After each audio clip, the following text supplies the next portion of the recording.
चलो विद्यार्थी मित्रों बधाने जय स्वामीनारायण। આપણે આગળ 8મા ચેપ્ટરમાં છેલ્લે ગુરુત્વીય સ્થિતિ ઊર્જા અને ગુરુત્વીય સ્થિતિ ઊર્જા વિશે આપણે માહિતી મેળવી। હવે ગુરુત્વીય સ્થિતિમાન ગુરુત્વીય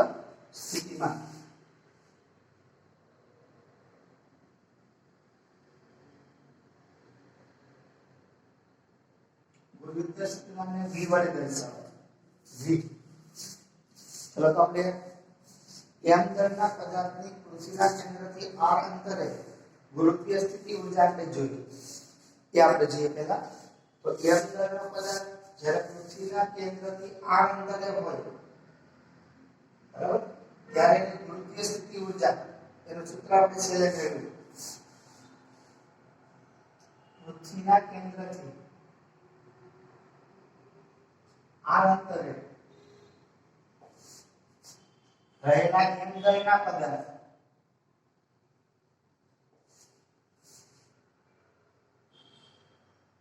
ની ગુરુત્વીય સ્થિતિ ઊર્જા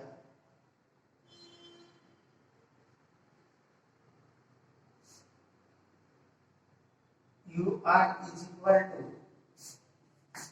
આ ગુરુત્વીય સ્થિતિ ઊર્જા કરવું પડતું કાર્ય છે। તો ગુરુત્વીય સ્થિતિ ઊર્જા minus capital G me into m upon r આ થઈ ગયા। આ r અંતરે પદાર્થ માટે કરવું પડતું r અંતરે લાવવા માટે પદાર્થ પર કરવું પડતું કાર્ય છે minus G me m upon r આપણે ભણી ગયા બરાબર। હવે આ m દળના પદાર્થની જગ્યાએ એક એકમ દળનો પદાર્થ લઈએ। એકમ દળનો પદાર્થ તો એકમ દળના પદાર્થની ગુરુત્વીય સ્થિતિ ઊર્જાને ગુરુત્વીય સ્થિતિમાન કહેવાય। આ પછી ગુરુત્વીય સ્થિતિમાનની વ્યાખ્યા એકમ દળના પદાર્થની ગુરુત્વીય સ્થિતિ ઊર્જા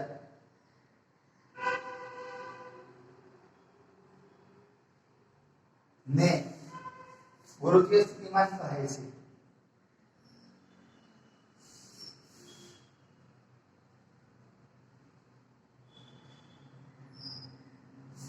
चलो एकम दळना पदार्थની બરાબર આ ગુરુત્વીય સ્થિતિમાન તો આપણે ગુરુત્વીય સ્થિતિમાનની વ્યાખ્યા આપી આસાની વ્યાખ્યા છે એકમ દળના પદાર્થની ગુરુત્વીય સ્થિતિ ઊર્જાને તે પદાર્થનું ગુરુત્વીય સ્થિતિમાન કહે છે। આ સાદી વ્યાખ્યા આપણે સ્થિતિ ઊર્જાની વ્યાખ્યા શું આપેલી અનંત અંતરેથી m દળના પદાર્થને ગુરુત્વાકર્ષણ ક્ષેત્રમાં રહેલા કોઈ બિંદુ પાસે લાવવા માટે કરવું પડતું કાર્ય એટલે તે બિંદુ આગળની ગુરુત્વીય સ્થિતિ ઊર્જા આપણે m દળનો પદાર્થ જગ્યાએ એકમ દળ લઈ લેવાનું। ત્યાર પછી સ્થિતિમાનની વ્યાખ્યા આપણે આ પ્રમાણે લખી શકાય અનંત અંતરેથી એકમ દળના પદાર્થને કોઈ ગુરુત્વાકર્ષણ ક્ષેત્રમાં આવેલા કોઈ બિંદુએ લાવવા માટે કરવું પડતું કાર્ય એટલે તે બિંદુ આગળનું બરાબર તે બિંદુ આગળનું ગુરુત્વીય સ્થિતિમાન બરાબર। તો આ ગુરુત્વીય સ્થિતિમાન બરાબર માટે આપણે સૂત્ર મળે ગુરુત્વીય સ્થિતિમાન ઇઝ ઇક્વલ ટુ અનંત અંતરેથી એકમ દળને લાવવા માટે કરવું પડતું કાર્ય છે। તો આના પછી આપણે સૂત્ર લખવું હોય તો સ્થિતિમાન v is equal to w upon m। તો આ સૂત્ર ઉપરથી બરાબર ગુરુત્વીય સ્થિતિમાનનો એકમ v નો એકમ આપણને મળે ઉપર કાર્ય છે કાર્યનો એકમ જૂલ છેદમાં કિલોગ્રામ। આના પછી આપણે ગુરુત્વીય સ્થિતિમાનનું પરિમાણ લખીએ તો આપણને મળે mLT। તો ચલો જો ઉપર જૂલ એટલે કાર્યનું પરિમાણ m1 L2 T - 2 તો છેદમાં m1 આવશે અને m0 થઈ જશે એટલે m0 L2 T - 2 આ ગુરુત્વીય સ્થિતિમાનનું પરિમાણ થયું। ગુરુત્વીય સ્થિતિમાન અદિશ રાશિ છે કેમ કાર્ય અદિશ દળ પણ અદિશ બે અદિશનો ગુણોત્તર કેવો હોય અદિશ જ હોય। તો યાદ રાખવાનું આ ગુરુત્વીય સ્થિતિમાન એ અદિશ રાશિ છે એટલે દિશા ના હોય। તો આ થઈ આપણે સામાન્ય ગુરુત્વીય સ્થિતિમાનની સમજૂતી। હવે આપણે ગુરુત્વીય સ્થિતિમાનનું સૂત્ર મેળવવું છે। તો આગળ કીધું પ્રમાણે બરાબર r અંતરે ગુરુત્વીય સ્થિતિ ઊર્જા સૂત્ર કાર્ય W R is equal to minus capital G M E M upon R. તો આના પરથી આપણે લખી શકીએ W upon R sorry W upon M. આ દળ છે આપણે છેદમાં લઈ દઈએ તો minus capital G M E upon R આપણને મળે. જે R એટલે પૃથ્વીના કેન્દ્રથી અંતર છે. પૃથ્વીના કેન્દ્રથી અંતર. આ પૃથ્વીનું કેન્દ્ર O અને આ અંતર છે આપણે R. આટલું ઊંચાઈ આપણે h કહીએ અને આ પૃથ્વીની ત્રિજ્યા કહીએ આથી આ પ્રમાણે તો r ની જગ્યાએ લખીએ કાય re plus h આમ લખીએ બરાબર. તો આ તો ગુરુત્વીય સ્થિતિમાન થયું. આ v is equal to minus capital G m e upon I લખો re plus h. આ સૂત્ર પરથી જો આપણે પૃથ્વીની સપાટી પર ગુરુત્વીય સ્થિતિમાન લખવું હોય તો h બરાબર 0 લખાય. પૃથ્વીની સપાટી પર આપણે ગુરુત્વીય સ્થિતિમાન લખવું હોય પૃથ્વીની સપાટી ઉપર તો આ સમીકરણમાં h બરાબર 0 મૂકો તો સપાટી પર પૃથ્વીની સપાટી માટે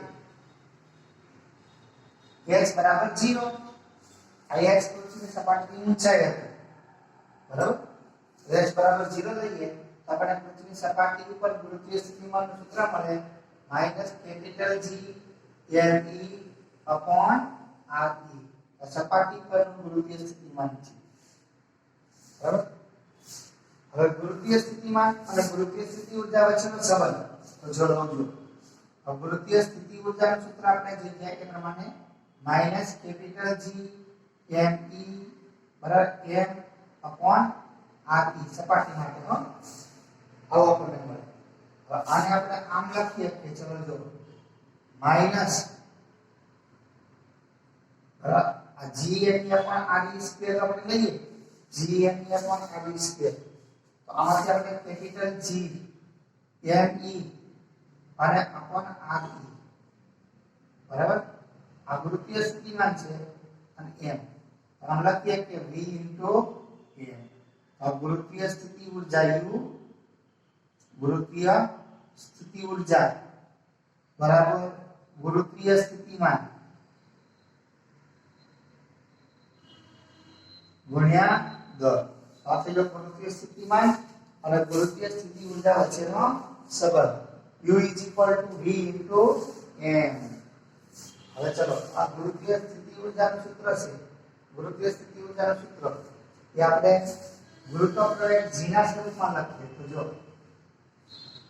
ગુરુત્વીય સ્થિતિમાન v minus capital G બરાબર m e upon r e. હવે આને minus capital G m e upon r e square આદિ વડે ગુણ્યા છેદમાં આદિ વડે ભાગ્યા બરાબર. તો આદિ વડે ગુણ્યા તો આ તો શું છે ગુરુત્વ પ્રવેગ g નું સૂત્ર છે. સપાટી માટે ગુરુત્વ પ્રવેગ તો g r e. આ ગુરુત્વીય સ્થિતિમાન અને ગુરુત્વ પ્રવેગ વચ્ચેનો સંબંધ કહેવાય. ગુરુત્વીય સ્થિતિમાન v અને ગુરુત્વ પ્રવેગ સ્મોલ g વચ્ચેનો સંબંધ દર્શાવતો આપણને આ સૂત્ર મળ્યું બરાબર. તો ચલો જો આ ગુરુત્વીય સ્થિતિમાન અને સ્થિતિ ઊર્જા વચ્ચેનો સંબંધ. આ ગુરુત્વીય સ્થિતિમાન અને ગુરુત્વ પ્રવેગ વચ્ચેનો સંબંધ છે બરાબર. હવે આપણે નવો ટોપિક લેવાનો છે જોઈએ નિષ્ક્રમણ ઊર્જા અને નિષ્ક્રમણ ઝડપ. અગત્યનો પોઈન્ટ છે આપણા માટે ધ્યાન રાખજો.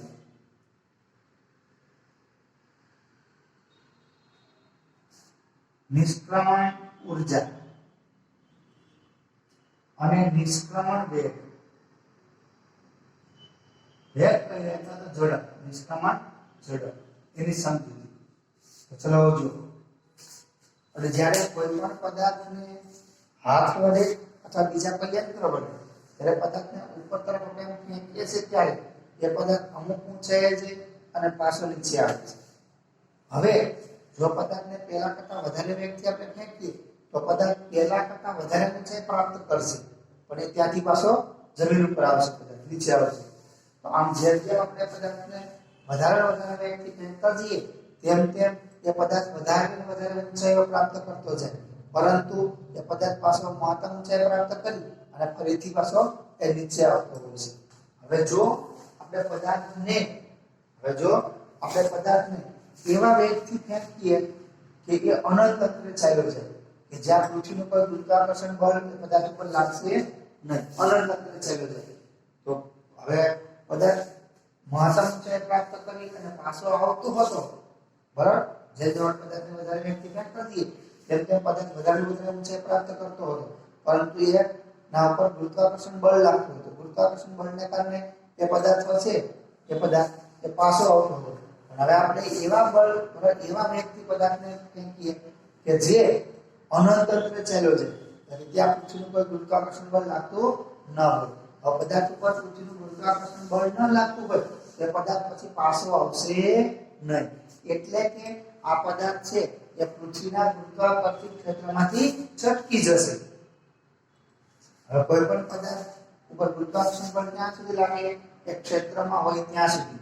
પણ આ પદાર્થ પૃથ્વીના ગુરુત્વાકર્ષણ ક્ષેત્રમાંથી છટકી જાય પછી એ પદાર્થ ઉપર પૃથ્વીનું કોઈ ગુરુત્વાકર્ષણ બળ ન લાગે, એટલે એ પદાર્થ પાછો પૃથ્વી પર ક્યારે આવે ન. બરાબર? તો આમ પદાર્થને પૃથ્વીના ગુરુત્વાકર્ષણ ક્ષેત્રમાંથી દૂર કરવા માટે જે લઘુત્તમ વેગ આપણે પદાર્થને ફેંકીએ એ લઘુત્તમ વેગને પદાર્થનો નિષ્ક્રમણ વેગ અથવા નિષ્ક્રમણ ઝડપ કહેવાય. બરાબર? તો ચલો પદાર્થ નિષ્ક્રમણ ઝડપની વ્યાખ્યા. પદાર્થને પૃથ્વીના ગુરુત્વાકર્ષણ ક્ષેત્રમાંથી દૂર કરવા માટે ફેંકવામાં આવતી જે લઘુત્તમ ઝડપ છે એ લઘુત્તમ ઝડપને નિષ્ક્રમણ ઝડપ કહે છે. હવે પદાર્થને આપણે નિષ્ક્રમણ વેગ જેટલા વેગથી પદાર્થને આપણે ફેંકવો હોય તો ફેંકીએ એટલે ગતિ ઊર્જાના સ્વરૂપમાં આપણે ઊર્જા આપીએ છીએ. બરાબર? તો પદાર્થને પૃથ્વીના ગુરુત્વાકર્ષણ ક્ષેત્રમાંથી દૂર કરવા માટે જે ગતિ ઊર્જાના સ્વરૂપમાં જે આપણે લઘુત્તમ ઊર્જા આપવી પડે ગતિના સ્વરૂપમાં, એટલે કે ગતિ ઊર્જાના સ્વરૂપમાં જે આપણે ઊર્જા પૂરી પાડીએ એ ઊર્જાને નિષ્ક્રમણ ઊર્જા કહેવાય. શું કહેવાય? નિષ્ક્રમણ ઊર્જા. તો નિષ્ક્રમણ ઊર્જાની વ્યાખ્યા: કોઈ પદાર્થને પૃથ્વીના ગુરુત્વાકર્ષણ ક્ષેત્રમાંથી દૂર કરવા માટે અથવા પૃથ્વીનું ગુરુત્વાકર્ષણ ક્ષેત્ર હોય એવું જરૂર નથી. ધારો કે કોઈ ચંદ્ર ઉપર જઈ અને ત્યાંથી આવા પ્રયોગ કરે તો ત્યાં પૃથ્વીનું દળ ના લેવાય, કે ચંદ્રનું ધ્યાન લેવાય, તો ચંદ્રનું ગુરુત્વાકર્ષણ બળ હોય. બરાબર? એટલે પદાર્થને બીજા કોઈ પદાર્થના ગુરુત્વાકર્ષણ ક્ષેત્રમાંથી વ્યાપક થઈ ગયું, પૃથ્વી હોય, મંગળ ગ્રહ હોય, બુધ હોય, બરાબર, શનિ ગ્રહ હોય, કોઈ પણ ગ્રહ, એટલે પદાર્થને બીજા પદાર્થના ગુરુત્વાકર્ષણ ક્ષેત્રમાંથી હંમેશા માટે દૂર કરવા માટે આપવી પડતી જરૂરી લઘુત્તમ ઊર્જાને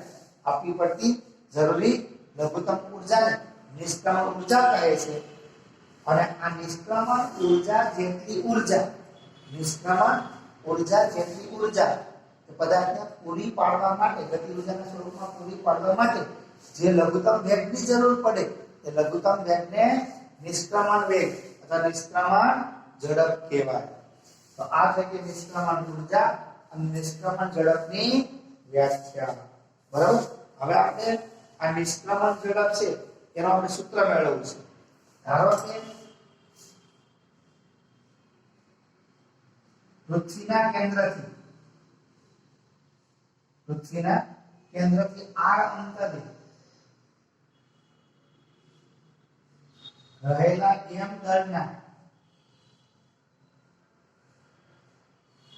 m દળનો પદાર્થ પૃથ્વીના કેન્દ્રથી r અંતરે રહેલો હોય, બરાબર, r અંતરે રહેલો હોય તો એમને આપણે અનંત અંતરે મોકલવો હોય તો એના માટે જરૂરી ઊર્જા એ ગતિ ઊર્જાના સ્વરૂપમાં આપણે આપવી પડશે. કયા સ્વરૂપમાં? ગતિ ઊર્જાના સ્વરૂપમાં. કેન્દ્રના પદાર્થની સપાટી પર કેન્દ્રના પદાર્થની કુલ ઊર્જા. બરાબર? તો આપણે આ ઊર્જા કયા સ્વરૂપમાં આપવાની છે? ગતિ ઊર્જાના સ્વરૂપમાં. કયા સ્વરૂપમાં? ગતિ ઊર્જાના સ્વરૂપમાં. બરાબર? તો એ માટેની જરૂરી લઘુત્તમ ઝડપ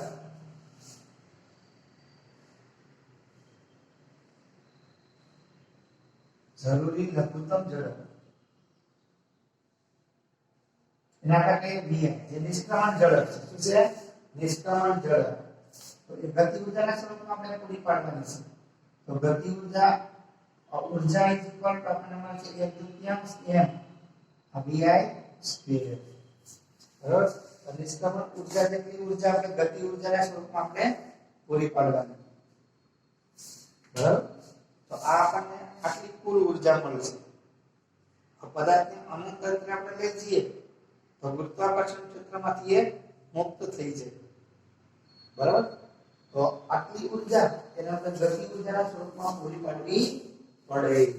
હવે આને આપણે લખી શકીએ માટે 1/2 mvi square is equal to બરાબર આ અંતરે પદાર્થની ઊર્જા સ્થિતિ ઊર્જાના સ્વરૂપમાં. બરાબર. હવે લખી શકીએ કેપિટલ G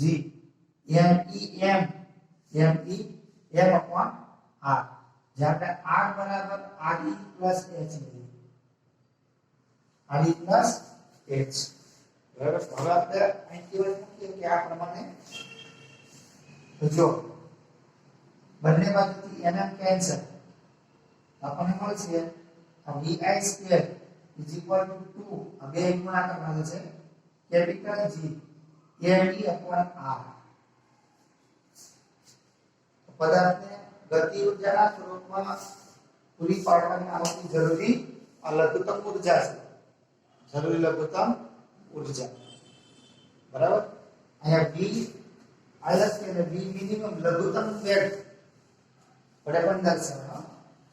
v મિનિમમ પણ લખાય. v વર્ગ કાઢી નાખીએ તો આપણે વર્ગમૂળમાં આવશે.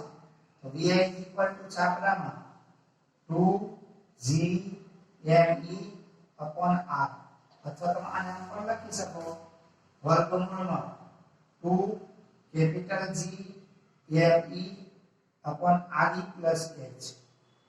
re plus h આમ પણ લખી શકાય. હવે આ નિષ્ક્રમણ ઝડપનું સૂત્ર આપણે ગુરુત્વ પ્રવેગના સ્વરૂપમાં લખવું. સપાટી માટે ઝડપ લખવું હોય તો પૃથ્વીની સપાટી માટે તો h બરાબર 0 લખાય. h બરાબર 0. સપાટી ઉપરની ગુરુત્વીય સપાટી પર નિષ્ક્રમણ ઝડપને v વડે દર્શાવે પૃથ્વીની સપાટી માટે. તો એ આપણને સૂત્ર મળશે વર્ગમૂળમાં આ 2 capital G me upon re. હવે આને આપણે ગુરુત્વ પ્રવેગ સ્મોલ g ના સ્વરૂપમાં પણ લખી શકાય. કઈ રીતે? જો આ વર્ગમૂળમાં આ 2 capital G me upon re square હોય તો સ્મોલ g થાય.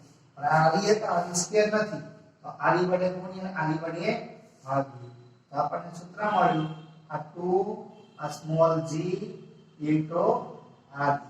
તો સપાટી માટે નિષ્ક્રમણ ઝડપ મળે. પૃથ્વીની સપાટી માટે નિષ્ક્રમણ ઝડપ. હવે આ સૂત્ર પ્રમાણે જે ઝડપ મળે એટલી ઝડપથી જો કોઈ પદાર્થને ફેંકવામાં આવે પૃથ્વીની સપાટી ઉપર તો પદાર્થ હંમેશને માટે પૃથ્વીના ગુરુત્વાકર્ષણ ક્ષેત્રમાંથી દૂર થઈ જાય. એટલે ક્યારેય કોઈ પદાર્થ છે પૃથ્વી પર પાછો આવશે નહીં. જો તમને કઈ વસ્તુ નડતી હોય ને એ વસ્તુ તમારે આટલા વેગથી ફેંકી દેવાની એટલે તમને ક્યારેય નડશે નહીં. બરાબર. હવે આ સમીકરણમાં g બરાબર 9.8 અને re એટલે પૃથ્વીની ત્રિજ્યા 6600 કિલોમીટર છે. 6400 કિલોમીટર એ આપણે મૂકી દઈએ અને સાદુરૂપ આપીએ એટલે આપણને નિષ્ક્રમણ ઝડપનું સપાટી ઉપર પૃથ્વીની સપાટી ઉપર નિષ્ક્રમણ ઝડપનું મૂલ્ય મળે. જોઈએ આપણે જો પૃથ્વીની સપાટી માટે નિષ્ક્રમણ ઝડપનું મૂલ્ય મેળવીએ તો આ સમીકરણમાં g બરાબર 9.8 મીટર પ્રતિ સેકન્ડ સ્ક્વેર બરાબર અને re બરાબર 6400 કિલોમીટર અને મીટરમાં ફેરવીએ ને તો 66 * 10⁵ મીટર લઈએ તો આપણને નિષ્ક્રમણ ઝડપનું મૂલ્ય મળે વર્ગમૂળમાં આ 2g * re આ સૂત્ર ઉપર છે. બરાબર. આ સમીકરણની અંદર T1 મૂકીને આપણે સાદુરૂપ આપીએ તો પૃથ્વીની સપાટી માટે નિષ્ક્રમણ ઝડપનું મૂલ્ય મળે છે આપણને 11.2 ગુણ્યા 10⁻³ મીટર પ્રતિ સેકન્ડ એટલે આને આપણે આમ કહેવાય 11.2 કિલોમીટર પ્રતિ સેકન્ડ તો પૃથ્વીની સપાટી માટે આ નિષ્ક્રમણ ઝડપનું મૂલ્ય છે એટલે ઘણી વખત નિષ્ક્રમણ વેગ પણ કહેવામાં આવે છે નિષ્ક્રમણ વેગ અથવા નિષ્ક્રમણ ઝડપ યાદ રાખજો તો પ્રશ્ન પૂછી આપીએ પૃથ્વીની સપાટી માટે નિષ્ક્રમણ ઝડપ નું મૂલ્ય કેટલું તો 11.2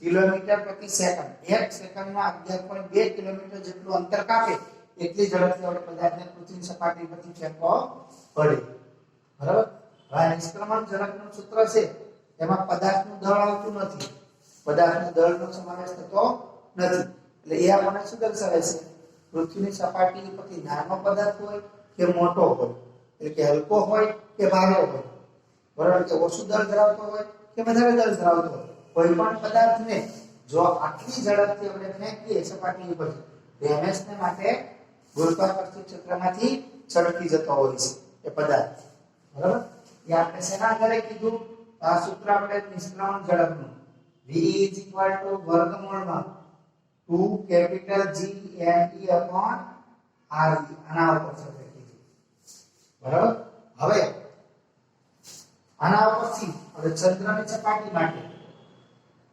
ચંદ્રની સપાટી માટે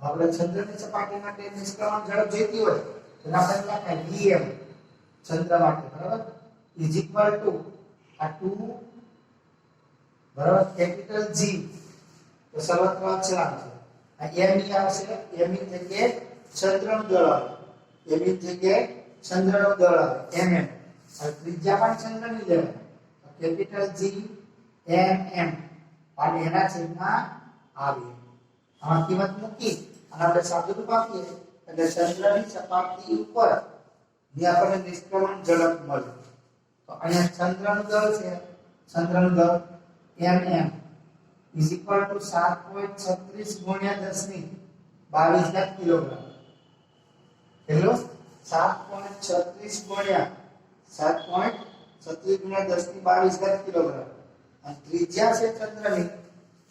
1856 કિલોમીટર આપણે મીટરમાં ફેરવીએ તો 1856 ગુણ્યા 10⁻³ મીટર આ હકીકત આ જે હકીકત છે એ આપણે આ સમીકરણમાં મૂકીએ તો ચંદ્રની સપાટી ઉપર આપણને ઝડપ મળે નિષ્ક્રમણ ઝડપ ચંદ્રની સપાટી માટે નિષ્ક્રમણ ઝડપ એ 2.3 ગુણ્યા 10⁻³ મીટર પર સેકન્ડ એટલે કે અને 2.3 અને આપણે 2.3 કિલોમીટર પ્રતિ સેકન્ડ આપણે કહી શકાય પૃથ્વીની સપાટી પર નિષ્ક્રમણ ઝડપ છે એની સરખામણીમાં ચંદ્રની સપાટી પરની નિષ્ક્રમણ ઝડપ છે એ ખૂબ જ ઓછી છે સરખામણી જુઓ પૃથ્વીની સપાટી માટે 11.2 ચંદ્રની સપાટી ઉપર 2.3 બરાબર ચંદ્રની સપાટી પર નિષ્ક્રમણ ઝડપનું મૂલ્ય પૃથ્વીની સપાટી પર નિષ્ક્રમણ ઝડપના મૂલ્ય કરતાં ખૂબ જ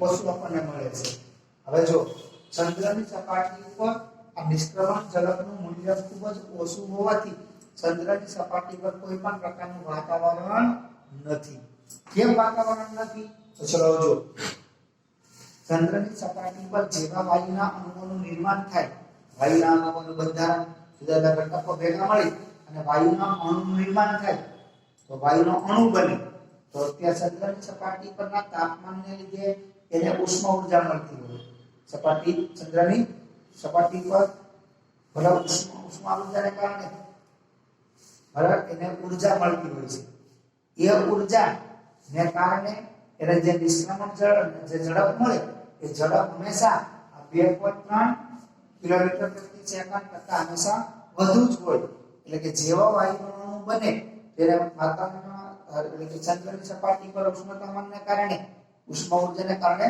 એટલી ઊર્જાને પહેલેથી મળી જતી હોય 2.3 કિલોમીટર પ્રતિ સેકન્ડ કરતા વધારે પ્રાપ્ત કરી શકે એટલી ઊર્જાને મળી જતી હોય છે તેથી જેવા વાયુના અણુઓ નિર્માણ પામે તરત જ ચંદ્રના ગુરુત્વાકર્ષણ ક્ષેત્રમાંથી હંમેશા માટે દૂર જતો રહે, બહાર જતો રહે. એટલે કે ચંદ્રની સપાટી ઉપર કોઈ પણ પ્રકારનું વાતાવરણ એને કારણે નિર્માણ પામતું નથી. એટલે આપણે કહી શકીએ ચંદ્રની સપાટી પર વાતાવરણ ન હોવાનું કારણ શું? તો ચંદ્રની સપાટી માટે નિષ્ક્રમણ ઝડપનું મૂલ્ય ખૂબ જ ઓછું છે. લગભગ કેટલું? તો કે 2.3 કિલોમીટર પ્રતિ સેકન્ડ. એટલે જેવા વાયુઓનું નિર્માણ થાય તરત જ એને ઉષ્ણતામાનમાંથી એને એટલી ઉર્જા મળી જતી હોય છે કે જેની ઝડપ 2.3 કિલોમીટર પ્રતિ સેકન્ડ કરતા વધારે હોય. તેથી આવા વાયુઓ છે એ પૃથ્વી અને ચંદ્રના ગુરુત્વાકર્ષણ ક્ષેત્રમાંથી તરત જ છટકી જાય છે. એટલે વાયુનું કોઈ બંધારણ થતું નથી. ન હોવાથી ચંદ્રની સપાટી પર કોઈ પણ પ્રકારનું વાતાવરણ શક્ય નથી. બરાબર? તો આ તે આપણે નિષ્ક્રમણ ઝડપ, નિષ્ક્રમણ ઊર્જા એના વિશેની આ બધી સમજૂતી. બરાબર? હવે આપણે અહીં સુધી રાખીએ. હવે પછી આપણે આગળ વધીશું. બોલો જય સ્વામિનારાયણ.